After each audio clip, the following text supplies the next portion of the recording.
Mandy, a moon-chasing, manifesting, wander lover, and feel-good aficionado.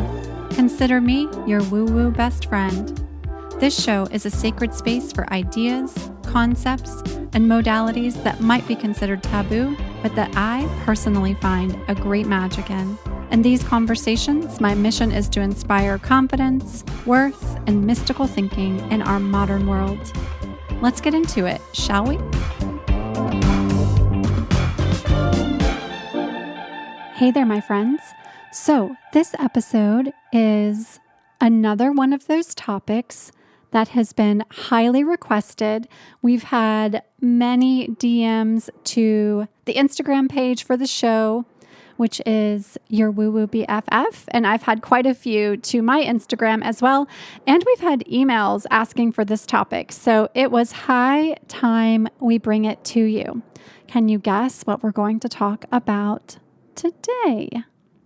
Guesses? Maybe. We're going to talk about the Saturn Return. My guest today is Chelsea Jewell. You all know her and love her. She has been with us before. She's also one of the lead writers for weewegirl.com, our website for the modern mystic looking to explore new modalities and live a high vibrational and beautiful life. She creates amazing content for the site. I always love what Chelsea brings to the table, and she's been on the show before, as I mentioned, and I had to have her back again when this topic came up. So what is a Saturn return, you might be asking? Your Saturn return is a period of about 2.5 to 3 years when the planet Saturn returns to the position in the zodiac where it was at the moment you were born. That's all I'm going to say about it. We're going to get way into it in the episode. And if you're interested in learning more about what Chelsea does, we'll talk about that within the episode as well. But you can find her. She's an intuitive and karmic astrologer, a spiritual coach, and an intuitive mentor. You can find her on her Instagram page, which is Chelsea Jewell 33, or you can find her on her website at soulfuljourneycoaching.com. I'm actually taking one of her classes right now. It's an astrology course for readers, people who are interested in learning to read charts.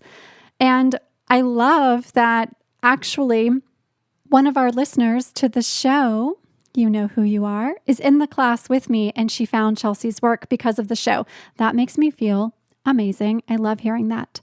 So let's get right into it. Welcome my friend, teacher, beautiful, beautiful soul, Chelsea Jewell.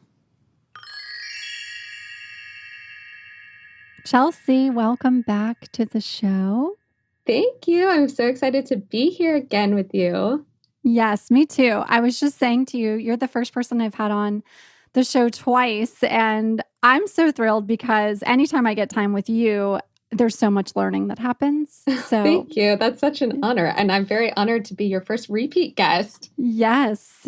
Well, I'm also taking your course right now, so I'm getting all sorts of extra time with you. So you have a course right now called Discover Your Stars, and I'm getting to take that course. Tell us about it before we get into the episode, just so anyone who's interested knows what you're up to. Yeah, well, I love having you in there. We just had our second class last night. It's a astrology course. It's an 8-week astrology course, and we go through from the beginning and go all the way through learning about the signs, the houses, the planets, and then really building on that to learn how to intuitively read a natal astrology chart. So it's a live course right now, but later in the fall, I'm actually going to make it on demand. So anyone who's interested or feeling a pull to astrology, I think it's a really good tool for self-discovery and learning to get into intuitive work.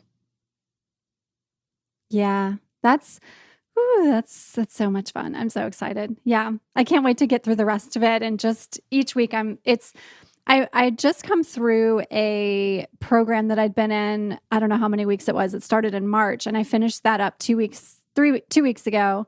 So when we started our class, it was also on Tuesday night. So I feel like Tuesday night is my education night. So it's been so great coming out of that program and coming right into yours. And that intuitive work is something I'm so interested in. So yeah. exciting. And I think, I'm in your program too, the Opulent Shift. And this is just like a confirmation for me. Like, it's so important for me and my mentors and people that I learn from that I see them also constantly learning. So I love that you have like this whole series of time on Tuesdays dedicated to always growing and learning. Yeah, I'm actually looking at a program for, it would be spring of 2022, and it's a 2-week intensive. So you go on site and you're completely disconnected for 2 weeks from everything outside of the training. So if I go do this, it's in March, I would be 2 weeks like just focused on the work. So I'm really interested in doing it. I'm working to see if I can.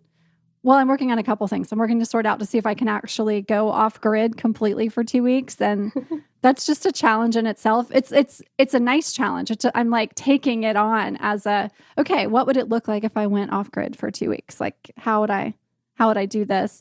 And the possibility of learning in that way feels so incredible. Just what you could really accomplish in 2 weeks where you're only focused on that thing. So yeah, that sounds magical. I don't even know like what the focus is, but I'm like, I want to do that, or like just create a retreat like that for myself where I can do all my courses focused at once or something. Yeah. It's with the Foundation for Shamanic Studies. So it's a lot of energy medicine work. So all sorts of things from shamanic journeying and spirit work and all sorts of cool stuff. So that sounds amazing. And I love that for you. And I'm sure everyone listening right now is like throwing all their positive energy behind this for you, because that sounds incredible. Yeah, I'll keep you guys posted.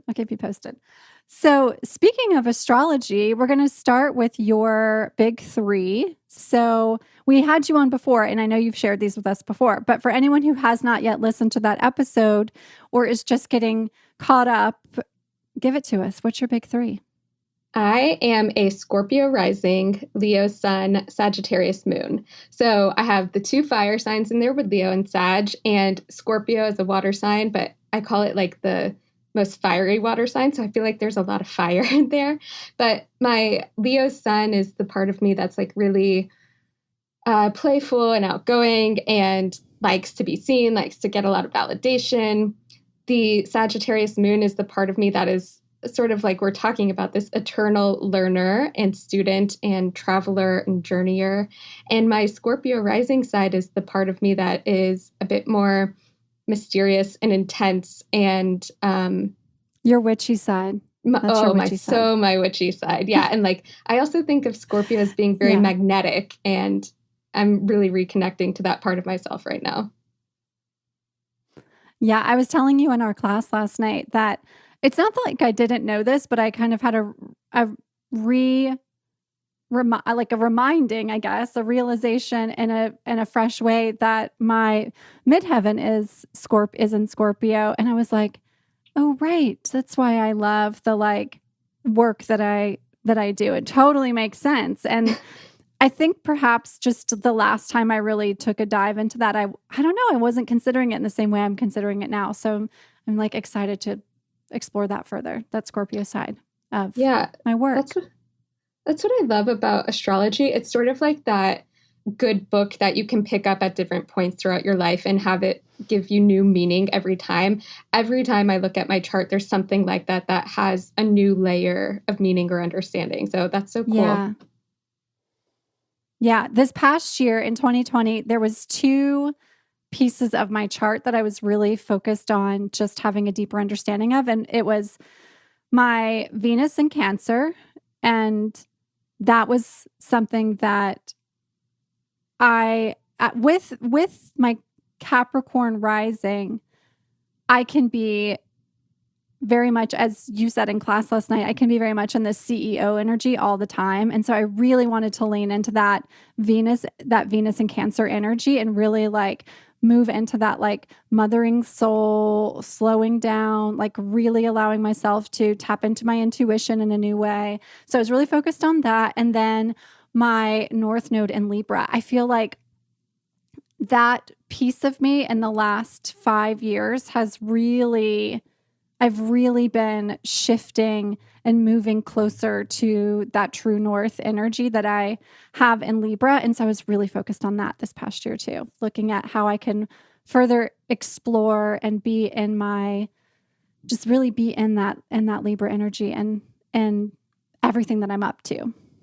Yeah, that's so beautiful. The North and South Node they're lifelong lessons, right? But I feel like I am always like, anytime I'm triggered by something, one of my first instincts is to be like, is this a South Node, North Node thing? And like a lot of the time it is. But I feel it's so important for us to intentionally cultivate that North Node energy in our lives. Yeah. Yeah. I'm definitely someone that growing up, maybe not when I was young, but when I was like as a teenager and certainly in my 20s, I definitely had a temper. I definitely had that Aries fire. And it would take something incredibly just ugly to get me to that level of energy now. And I can totally see that shift, that now I'm like, okay, I can sit in the middle of things and look at all angles, even if it's something directed at me. I'm like, yeah, okay, I can sit here and just really see all the perspectives of this and like find the balance energy within me to process through things in a way that 10, 15 years ago, I was like, no, that was not even kind of. So I noticed that shift from Aries to Libra in a big way. What just came up for me when you're saying that is like, look at the recent example of what happened with the Wee Wee blog and the plagiarism, the taking of copy from Bella Hadid, and like how you handled that. That is like if you think about how you may have handled a situation like that, that could have been like, or really was so triggering in a lot of ways. In that Aries South Node energy, it would have been like to fight, to defend, to like maybe resort to that anger initially. But I could tell just from the way you handled it, and I'm getting chills right now, even if like you could tell you were being so intentional with how you addressed it and presented it and kept your energy like peaceful and harmonious about it. Yeah. And I did feel that way completely. And I didn't notice that shift when it was happening, but I was like, okay, well, let's just see what can come out of this that is on the light side of things, even though it's clearly something that started from a place of it was a mistake. It was a mistake, and I didn't believe there was ugliness intended. And even when it took several days before it was addressed, I still was like, there's no ugliness intended in this, and I need to have some patience in how this gets resolved and trust that it will get resolved. And she said to me in the conversation that we had that she said, thank you for seeing me. And that makes me want to cry. I know. I felt that way too. I was like, oh gosh. Yeah.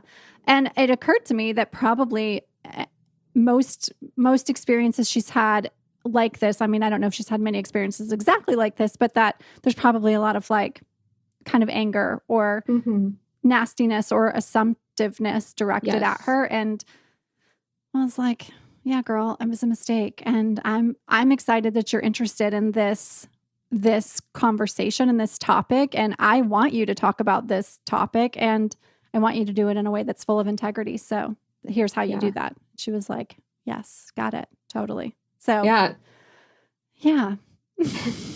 It's actually using like perfectly blending, I feel like, the most positive aspects of Aries and Libra in that situation. Like you're still protecting and defending yourself and your work and that of the people who work on your site too, but not in that like maybe like gut instinct way of Aries that jumps to assumptions and assumes malintent and all of these things. Yeah. Yeah. It's a nice feeling to be in that Libra energy these days, for sure. Yeah. Okay. So we're going to talk today. The whole intention of having you back is to talk about Saturn returns.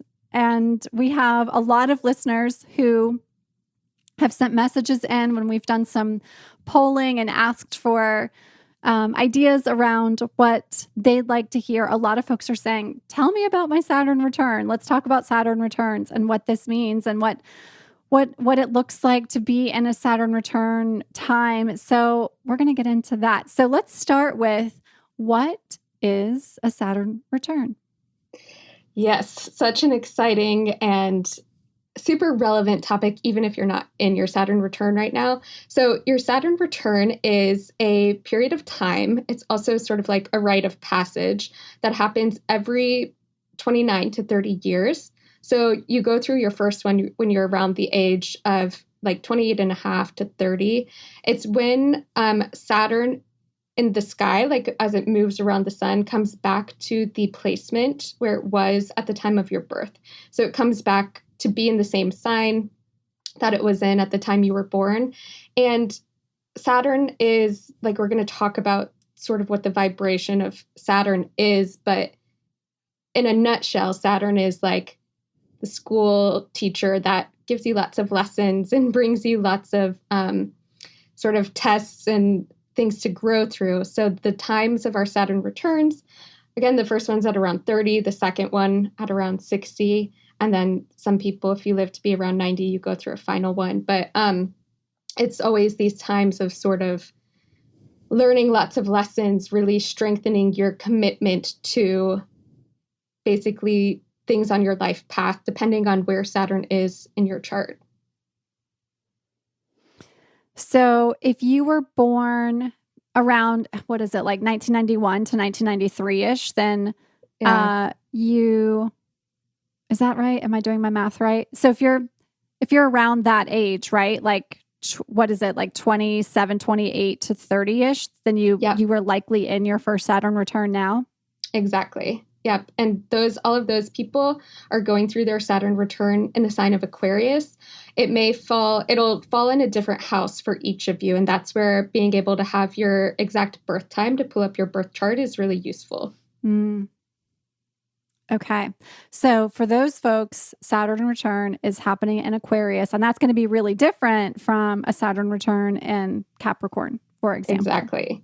Yeah. And we actually have a post up on your site that I wrote recently that I'm sure we'll get into some of this.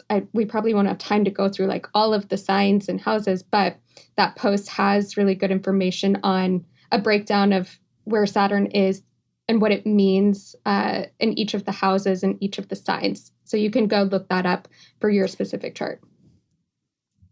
Yeah, we'll put it in the show notes. That post is called 7 Tips to Master Your Saturn Return. That's the one, right, Chelsea?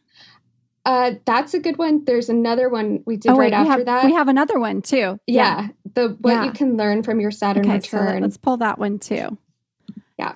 What you can learn from your Saturn return. Okay, so we're going to put both of those in the show notes. Yeah, I forgot we had both of these on the site. Ooh, such good stuff. Such good stuff. Okay, so let's start with this. What are some of the misconceptions of a Saturn return experience? Yeah, well, this is a great place to start because a lot of people have heard about Saturn return and there is a lot of fear and anxiety around it, which is kind of funny and ironic because Saturn, its energy as a planet represents our fears and anxieties a lot of times. But a big misconception is that during your Saturn return, your whole life is going to fall apart. That's definitely not true. And the way I really like to describe Saturn and Saturn returns is it is a big sort of reality check. And I learned this from one of my favorite astrology teachers, Stephen Forrest. He has a lot of really great books. And in his book, The Changing Sky, he gives this great example or like this great metaphor of a Saturn return being like, he uses the example of let's say a young boy who grows up from 0 to 30 wanting to be a rock star and wanting to like have this fame and fortune and be on stage. His first Saturn return comes up, and this is the first sort of like major meeting between his dream and what is actually realistic. So his dreams may need to be tempered a little bit, and maybe he ends up becoming a music teacher, or maybe he goes to work at a music studio, or he takes his like childhood dreams and his love for music and kind of compromises and collaborates with reality and with the universe to make it a tangible dream and a tangible reality. So does that make sense? Yeah. Yeah. So it doesn't mean you can't become a rock star, but it also means you can apply the passions that you have in a way that can be sustainable for your life, should the rock star moment not happen exactly how you thought it might when you were 14 and like jamming out in your bedroom. You can still apply that love of music in a way that is, you're a rock star in your own space, like in your own circle. Yeah. And that word you use, sustainable, is a big key word, like sustainable, discipline, commitment. Those are all keywords associated with Saturn. And sort of on that topic, when I don't really like to use the terminology like a failed Saturn return, but just for the context of making this conversation a bit more tangible, the way I describe it to people of how it could look to have a quote, quote, failed Saturn return could look two different ways. One would be that you, and in both ways, it looks like a botched or a failed collaboration with the universe. So in the first way that you could fail a Saturn return, it would look like letting the universe and reality completely steamroll you. And this would look like, in this example of the boy growing up to be a rock star, it would look like, well, this is just not realistic. I'm just going to go be an accountant, even though I know my soul is going to die every day inside a cubicle, and like, but it's safe and stable, and I guess my dreams don't really matter at all. The other alternative of like a quote, quote, failed Saturn return would be the opposite, where you are just trying to push and force your dreams with no regard for any of the messages or attempted redirections that the universe is sending you. And that's when you get a lot of these sort of like almost Saturn return horror stories of like your basement floods and ruins all your guitars, or like the venue drops you, and like all of these things. Yeah, got it.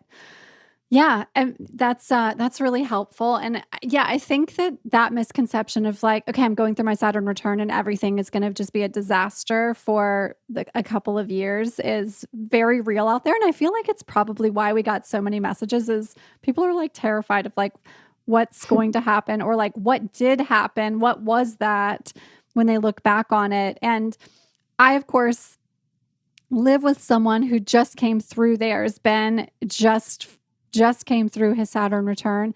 So I feel like it was fortunate for him to know what was going on while it was happening. Like because he's my partner, he had a high level of awareness of, okay, we're in Saturn return time. Like, let's see how I'm going to incorporate my dreams and the things that I love. And it's funny enough, as we're talking about a boy growing up wanting to be a rock star, that's very much him. He's a musician, and he was in the experience for the 10 years leading up to his Saturn return of touring, playing music nonstop all around the world, playing in on every continent, but maybe Antarctica, really was doing it. And now, as he's coming through that, he actually just made a decision not to go back on tour because he has some new interests and it was a big tour that he just said no to, like a really big tour. But he's like, I'm really loving the creative process of being in the studio, and I'm getting to like really tap in and tune into my creative side in a new way. And so while would he love to be a rock star? Absolutely. But does he love the opportunity to be creative and tune into that intuition that he can bring forward in a studio setting? And can he come home every night and like be in his own bed? And is that important to him too? Yes. And that's an awareness that he had during that time. So, yeah. And it's like, he's still living his dream and his creative passions are still alive. It's just, he's had this realization of like, oh, maybe I can do this in a different way. Yeah, no, that's a really good point, because that's another thing this Saturn return is all about. It's not all about like, again, shattering your dreams or even tempering them down to like the most minuscule. It's really sort of what you were just saying, like about refining your dreams, aligning them to make sure they're really in integrity with your values, and clearing away. And it's also about like commitment. So that example with Ben is perfect. Like, what are you really wanting to commit to here? For him, it's more about his creativity and his creative process than parts of the lifestyle that would come with that dream that was maybe a part of when he was younger. Yeah, totally. Yeah, and it doesn't mean it's an easy decision to make. I mean, him deciding that he wasn't going to go back on tour right now and he was going to focus on being in the studio wasn't an easy decision to make, because he loves performing. He loves being on stage. He loves all of that. But he's also like, I've done that for 10 years of my life. And it's not that I can't ever do it again, but I'm really feeling this pull to a new way of showing up as a musician. And so, but it wasn't an easy decision to make at all. And I think that that's probably something to be prepared for during a Saturn return time, is that decisions aren't going to necessarily be easy, but we have a great opportunity to really listen to our inner wisdom and see what really shows up for us. Yeah. Inner wisdom is another great term to use with Saturn return. And you're right. There are a lot of rewards that come out of a Saturn return too. It's not all just about, clearing away and facing tests and blocks. It is about that sort of longevity and the rewards that come out of those things that we decide to commit to. Yeah. Okay. So, all right. So next question. So if someone's like, okay, I got it. I understand the misconceptions. I'm ready to like really have a good understanding of what to expect. How does someone find out what their Saturn return is in regards to which sign and house it will fall in? How do they know that information? Yes. So if you have your exact birth time, I know some people don't for various reasons. Actually, if you don't have your exact birth time, you can still either enter your birthday and the location of your birth in a astrology chart generator site. I like to use astro.com, astro.com, and it's free. You can just put in for your birth time if you don't know it, like 12 p.m. or something, and it will at least tell you the sign that Saturn was in at the time you were born. If you do have your exact birth time, you can use a chart like that. A site like that, astro.com, and enter your specific birth time as well. And when you pull up your chart, the way you see, it's sort of hard to describe, I guess, the symbol of what Saturn looks like, but it'll show up as an actual symbol in like the astrology wheel. You're going to see the sign that it's in that's on the outer circle of the chart that represents the sign your Saturn is in. And then the little slice of pie that it's in the chart. So the numbered slices of pie, the numbers that are closest to the center there, tells you the house number that it's in. So once you have that information, you're going to look up those two different things, the sign that your Saturn's in and what that means. You can do that in that blog post we were talking about. And then the house number that your Saturn is in. Perfect. So, okay. So again, anybody that's now finding that information and you want to go check the blog post to get really detailed, the blog post is on WeWe and it's called What You Can Learn from Your Saturn Return Interpretation for Each Sign and House. So let's look at yours, Chelsea, and let's look at mine and talk through those to get some context around this from both of our perspectives. How about that? Awesome. Yep, I have both of our charts up. Where do you want to start? Okay. Let's start with yours. Let's start with you. Okay. So my Saturn in my chart is in Capricorn and in my third house. So Capricorn is, Saturn is the ruler of the sign Capricorn. So they have very similar energies. So Capricorn is a lot about the way we work, our inner authority, what we are committed to. And the third house is a lot about the way, like our mindset, the way we think, the way we communicate, the way we perceive the world. And for sure, those were what a lot of my Saturn return lessons were centered around. I ended up having at the end of my Saturn return a huge career shift. And that's that sort of result of committing to something else, like seeing that what I was committed to in corporate marketing as a career was not fully aligned with my soul and where I wanted to take the next chapter of my life. And I also have some stories to share of how like Saturn in the universe sort of made me realize that, because I wasn't super aware of Saturn return at the time. But yeah, I had a lot of lessons around all of these things, around communicating with others, how I choose to see the world and how I choose to see myself, my sort of self as an achiever and a contributor to the workplace. Interesting.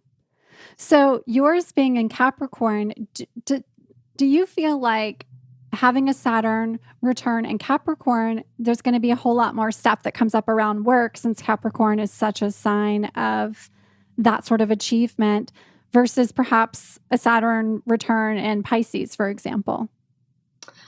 I think so. And I think that's why a lot of people, like a lot of millennials my age who have just recently gone through their first Saturn return in Capricorn, there's so many of us redefining the way we work by being digital nomads. Yeah, it makes so much sense. Yeah, like so many more entrepreneurs, just people. And a lot of this has been born out of the last couple of years as a result of these Saturn returns, like people recommitting to different paths and how we decide to look at work.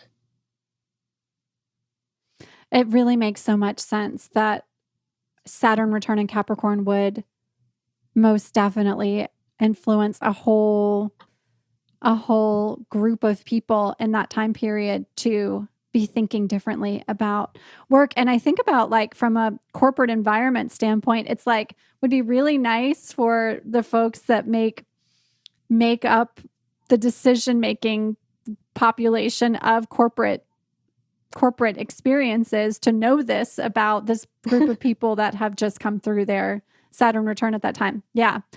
So oh my interesting. God, I so agree. Interesting. Right? Like if you're like the director of HR at a company, it's like, let's just look and see what's going on with this group of people at this particular period of time. I don't know that any company does that. You know, maybe there will be companies that start to do that as we like move into this new age and new way of thinking. But yeah, it would make such a difference in having an understanding of how people feel inspired to be a part of the workplace. Yeah. And it also would shift, I think, a lot of the perspectives of, I personally love being a millennial, but millennials get a lot of crap for their attitudes in the workplace, especially, and like sort of the demands we make. But having this understanding, like you're saying, if you work in HR or you're a leader in the corporate world, is like, okay, maybe they're not just being entitled brats. Maybe there's some validity to this, and maybe like this is coming from a deeper place, and it's like being societally driven. Yeah, it's like, okay, maybe they're not being entitled at all. Maybe they just have a value that looks different than spending all of their time in this particular structure. Exactly. Yeah, I just got chills again.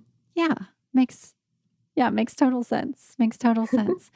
Okay, so then let's look at my chart and we'll talk about my Saturn return. Okay, do you want me to like break down sort of what my interpretation would be, and you can let me know how it showed up for you during yours? Sure. Okay. Definitely. So let's do it. So your Saturn is in Leo in the 8th house. Mm-hmm. So Saturn and Leo would bring a lot of lessons up around personal identity, around creativity, self-expression. The eighth house has a lot to do with intimacy, vulnerability, really digging in deep and committing to understand your psyche, your shadows. And sort of the common area between these two that I see is like the getting over the fear of being seen. Leo wants to be seen in a certain way, and the eighth house wants to be seen in a very intimate and vulnerable way. So when you mix those two together, it brings up a lot of lessons and commitment to like really letting yourself be seen for who you are on a deep soul level. And that includes seeing yourself that way too. Yeah. Yeah. Well, certainly that all aligns with what was going on in my life at that time. So I was coming through a very long-term relationship, and I could see so clearly that that relationship was not right for me anymore around that time period.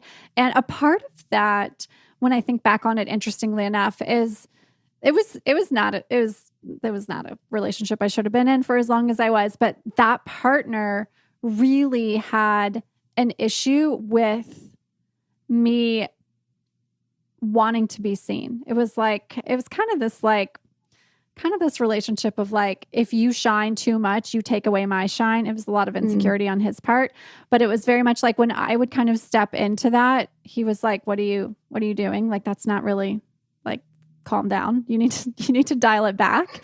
And I was starting to have these ideas around, I hadn't started Wee Wee yet, but I started Wee Wee. It's been almost 10 years since I started the blog, and it looked really different in the first, when it first started, the initial phases of it. It actually, before it had Wee Wee, I had another blog before that called the Sweetheart Social Club. And it was my first time stepping into something in which I was like kind of putting myself, my work, my writing, my interests out there. And that was really scary to be doing that. It was back in this was well over 10 years ago. So it was like back in a time in which there wasn't a lot of people quite doing that yet. And we certainly didn't have social media and all of that. And so I had some detractors that were like, why are you like putting your personal reflections on a website for people to read? That feels weird. Like, you're not a journalist.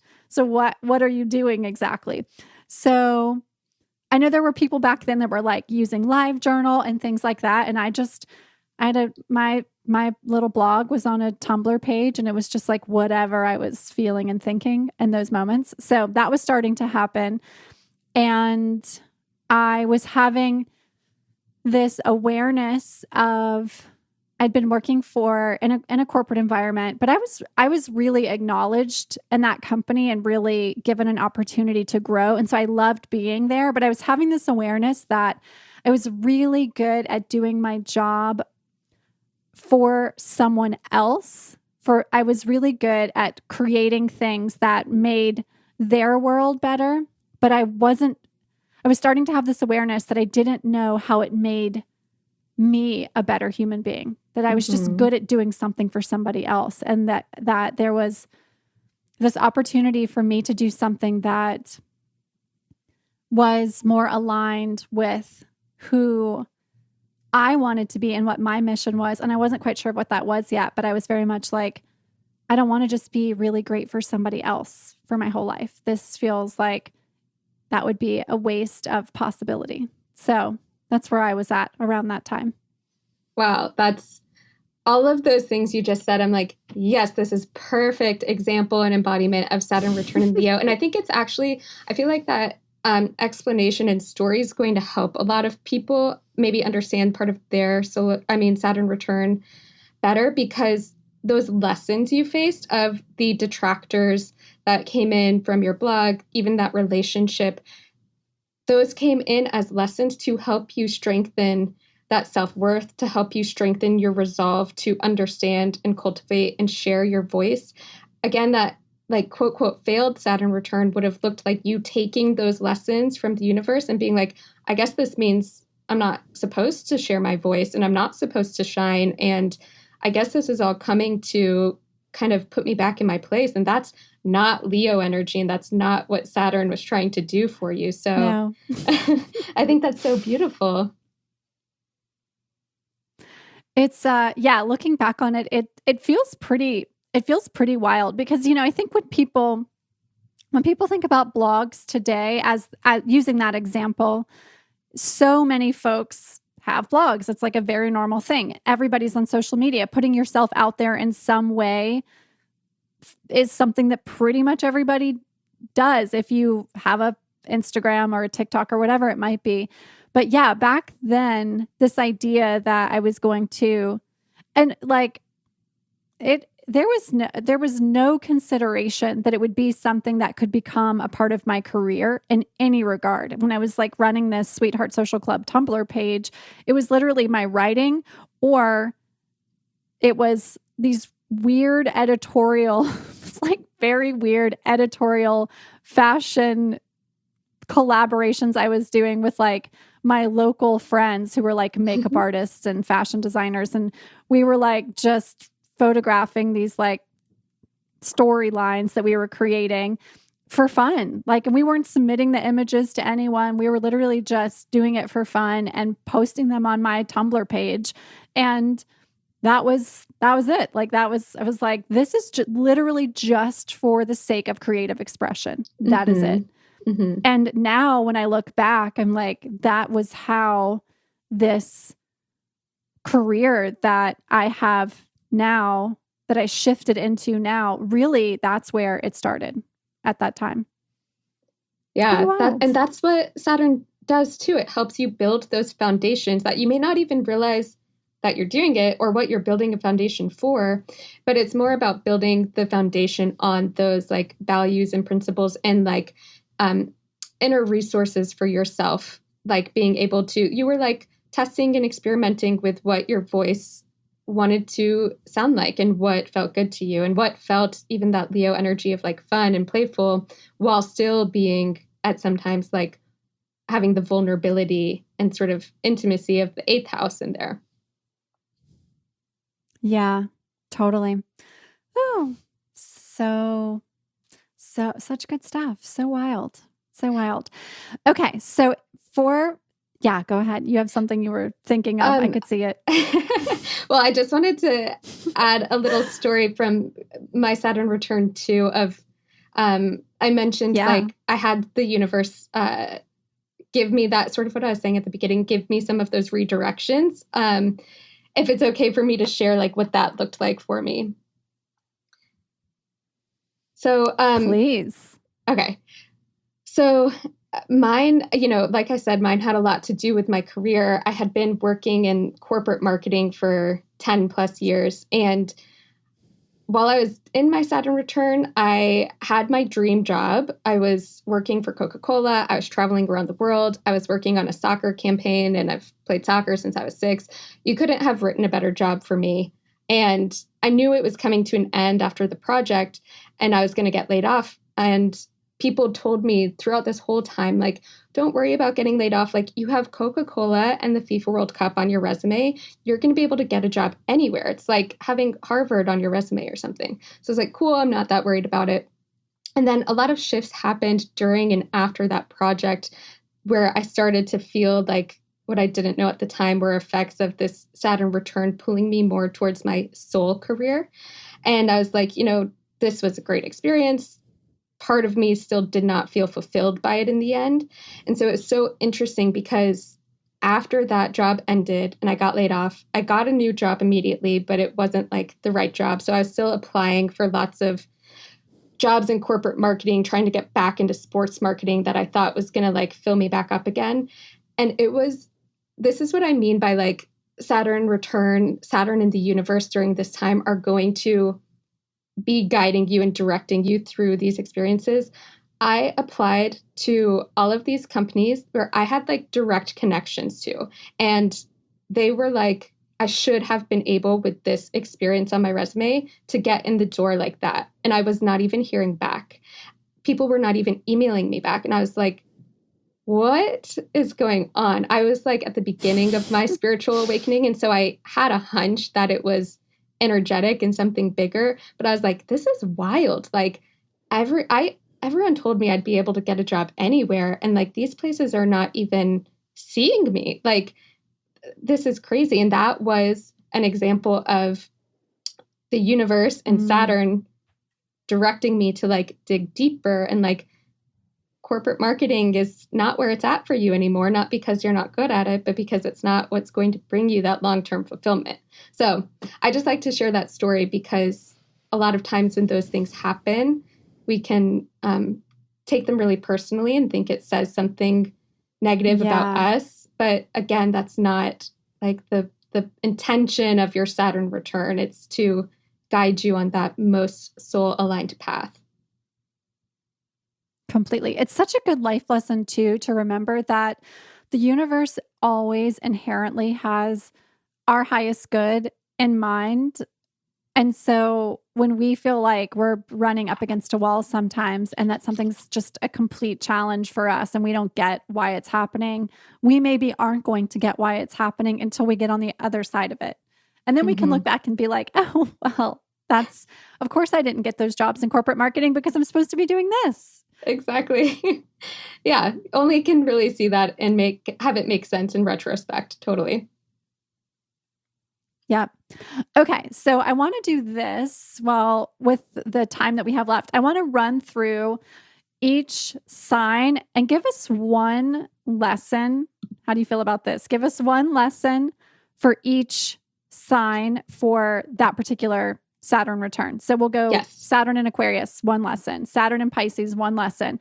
And then if you want to go deeper, as we mentioned, go get over on the blog. There's a lot more information, or you can always book a reading with Chelsea. That's always a really good option. Totally. Love that idea. Okay. Yes. Okay. All right. So we'll start with Saturn and Aquarius. We'll start there. One lesson. Okay. One lesson around finding liberation from old structures that are not working anymore in your life or in the collective. Got it. Okay. Saturn and Pisces. Lessons around your spiritual connection and your subconscious mind. Yes. All right. We'll go to the top of the chart. Saturn and Aries. Lessons around cultivating your sense of independence and your courage when faced with stress or fear. Got it. Okay. Saturn and Taurus. Lessons around your self-worth, your personal values, and the gifts and talents that you have and how you want to use them and put them into the world. I love that. Okay. Saturn and Gemini. Lessons around how you communicate and your mindset, and how your mindset influences every part of your life. Yes. Okay. Saturn and Cancer. This can show up. It can show up all of these can show up in multiple ways. The one that is jumping out to me for Cancer is lessons around your inner world and your emotional experience, how you process and move through your emotions and let yourself feel your feelings. Beautiful. Saturn and Leo, which we talked about mine, but what's a good lesson for our Saturn and Leo folks? Lesson around cultivating your unique identity and letting yourself, really be seen for that. Yeah. Oh, that was such a good lesson for me. Such a big one. Okay. Saturn and Virgo. Lessons around, how do I want to say this? I want to say Saturn Return in Virgo, lessons around perfectionism, because you have the ability to very clearly see the ideal, but how do you not let that cripple you with anxiety around not being there at the perfect ideal? How do you allow that to move you forward instead of hold you back? Got it. Oh, that's so good. So good. Okay. Saturn and Libra. Definitely lessons around relationships, but really this is not just lessons around romantic relationships, but how you relate to others and cultivate a sense of yourself while you are in relationships. Okay. Saturn and Scorpio. Lessons around understanding your psyche and your shadow, sort of like we were talking about with yours in the 8th house, and overcoming a fear of intimacy, which again can be an intimacy like understanding of yourself and with others. Got it. Yeah. Saturn and Sagittarius. Lessons around your beliefs and how you want to integrate and embody your belief system in the world while still staying open to other perspectives. And Saturn and Capricorn. Back to you. Lessons around work and owning your sense of inner authority, so that I think the biggest lesson, actually, I would say for Saturn and Capricorn is to not be defined by your achievements or your work, to find a sense of fulfillment from those things without being defined by them. Got it. Yeah. And when I think about you as someone with a Saturn and Capricorn, just knowing you and how just naturally connected you are to what you teach and to what you do, it's almost mind-blowing to think that this wasn't always what you did, that you were in a completely different career, and that during this Saturn return time for you, you followed those maybe not so subtle hints that were like, you're not going to be doing corporate marketing anymore. You're going to go do something else, but you really followed it. And now it's like, just knowing you, you're so gifted, and it just like channels through you so naturally that it's like, well, of course, this is the work you're supposed to be doing. And If you had allowed yourself to stay on that path of like, I got to like be the best in sports marketing, and I need to be like, it's got to be like FIFA World Cup and Coca-Cola all the time. And like, it has to be whatever is the next level of that. And we wouldn't have had a chance to like experience these gifts that you obviously had inside of you all along. That would have been a damn tragedy. That would have been a failed Saturn return. Exactly. But wow, thank you so much for saying that. I fully received that. And that is like the nicest compliment I feel like I could receive. Thank you so much. Of course. Okay, so for our listeners, anyone who wants more tips on mastering your Saturn return, we have that blog post as well. We have the What You Can Learn from Your Saturn Return blog post, both written by Chelsea, both over on weewegirl.com. We'll link both of those in the show notes. And we're going to close with our 5 questions. I asked you these when we were together for the show last time, so it'll be interesting to see what's shifted, what new things have come up for you. So we'll start with the first question, which is, tell us about an object or a charm that is special to you. This is the one that is still the same, and it's this gold ring that I wear every day unless I'm in the ocean. It was my grandfather's prep school ring, and he passed away when I was in college, and I received this ring, and it just really makes me feel connected to him and very protected, and even connected to like the spirit realm in a sense. Beautiful. What is a book that changed your life? Okay, so I thought of a different book. I'm actually in the middle of reading it right now, and I am going to post about this at some point when I finish it, because this book, as I'm reading it, I'm like, this is the best book I've ever read for increasing my intuition. And it has nothing to do on the surface with intuition. It's called Improv Wisdom. I'm going to have to find the woman's name. I can't remember who it's by, but it takes all of these principles from improv and theater, and I, like doing what I do, am applying it to letting myself be more in the flow with giving readings, even overcoming like perfectionist tendencies. It has, for anyone who's interested in all of these things you talk about on your podcast, the woo-woo world, increasing their intuition, even though this book doesn't market itself as an intuition development book, it is the best book I think I've read so far for cultivating a deeper sense and a deeper relationship with your intuition. Oh, I love it. Okay. It's Improv Wisdom by Patricia Ryan Madsen. I see it on Yes. the internets, Thank you. I will link it in the show notes also. Yes, for sure. Okay. All right. Number 3, tell me about an experience or moment that changed your life in a profound way. Okay. So I was thinking about a different one from the first time. And actually, I just had one last night, and I had what can only be described, I think, as like a soul retrieval.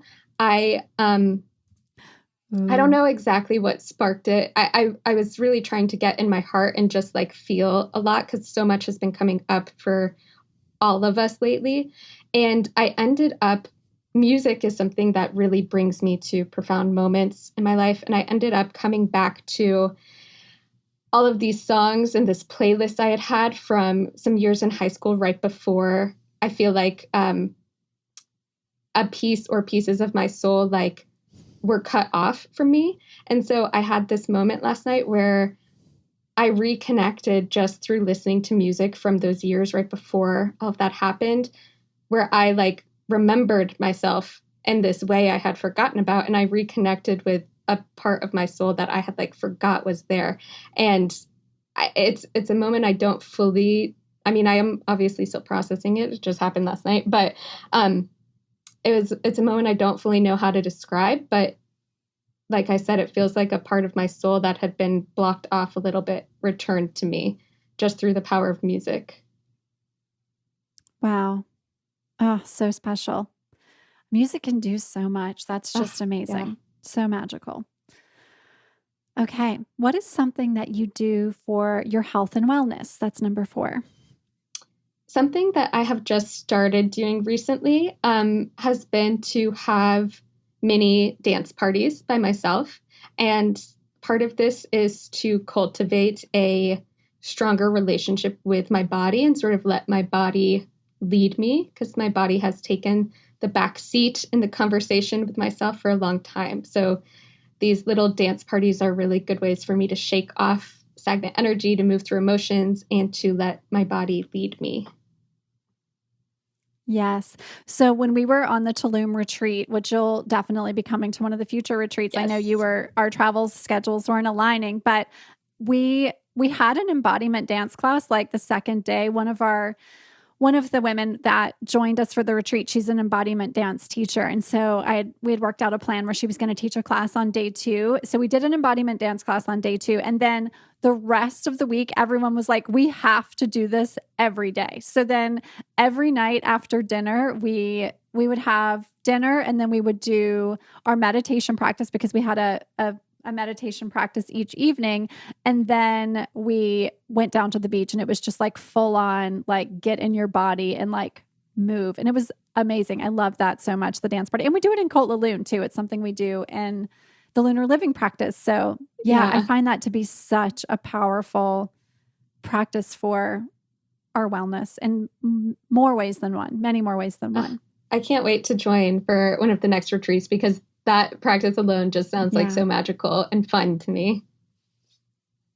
Yeah, it was awesome. And it was like, we all were like submitting songs that we wanted to, it was so good. Yeah. It was good. Yes. You'll have to, of course you will be there when we have the next one. We will make that happen. Yes. Okay. Tell me about a moment that you knew magic was real. I was telling you before we started, I feel like I need to get better about writing these down, because I tell my clients all the time that they need to write down all these synchronistic moments. And I have stopped doing that, but for a good reason, because I feel like they happen a lot to me these days, because I look for them very intentionally. I think what is coming to mind is having done this work that I'm doing of, especially I've seen this magic come up in past life readings and healings that I do, where the emotions that come up and are released in these, and then the things that end up happening and aligning for my clients afterwards are so magical, and not always in the prettiest way, but like there was one I'm thinking of where we released an old soul pattern that had manifested in this lifetime with an ex-partner of hers. And she told me, like, I think it was the next day after our healing together, they hadn't spoken in like 8 months or something after they'd been engaged. And he reached out to her like within hours of us doing that healing. And it was not like for them to get together or anything, but it was just like the immediate effects of the energy having been cleared and removed and healed was really crazy to be a part of and to see. Wow. Yeah. And how good for her to feel like I've released this. And then when he does reach back out, then it's like, I've released it. So now I can be in whatever conversation comes up, because it's like, I'm good. It's not holding that charge, that same charge for me anymore. It's very like liberating. Yeah. Yeah. Oh, so good. Okay, my friend, that wraps us up for today. So give us the lowdown on where everyone can find your work. We've talked about, obviously, on weewegirl.com. You also have your website, Instagram. Give us all the good stuff. Yes. Well, first of all, thank you so much for having me on again. I love every conversation I get to have with you. And I especially love these where other people get to hear our magical, mystical conversations and be a part of them. I am on Instagram at ChelseaJewel33. And my website is called soulfuljourneycoaching.com. And yeah, I always love, you've actually brought like a lot of people into my life that I feel like are soul connections and soul sisters. So I love connecting with anyone who has an interest in any of these things and listening to your podcast. Awesome. Yay. All right. I will see you again super soon. I feel like we get to see each other in some way or another, like on the weekly, on the regular. So I will see you again super soon. Until then, thank you so much for talking all things Saturn return with me today. And until you're back again on the podcast, I'll see you in all sorts of other ways between now and then. Thank you, Auntie. Bye, everyone. You bet. Bye.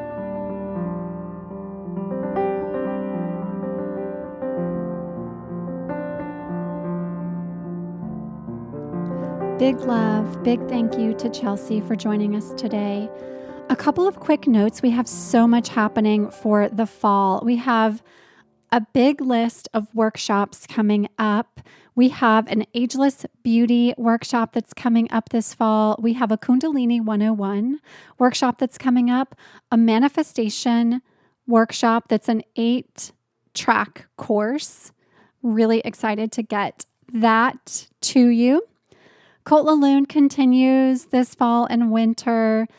We start that class over again every single month. And if you haven't yet joined us for a session of Cult Laloon, it's $57. That's the price right now as I'm recording this. And so I highly encourage you to come and check it out. You get 29 days of journal prompts. You get 4 weeks worth of breath work and meditation practices that you can do at your own pace. You get a playlist of music to move to. We encourage dancing as often as possible. You get a ritual to practice each week. We have an Instagram live session for it's a private group that we do the session with. So you get this little private gathering each week, plus 2 Zoom sessions, full moon circle, which is open to everyone, but then a new moon circle, which is available only to the Cult Laloon course students.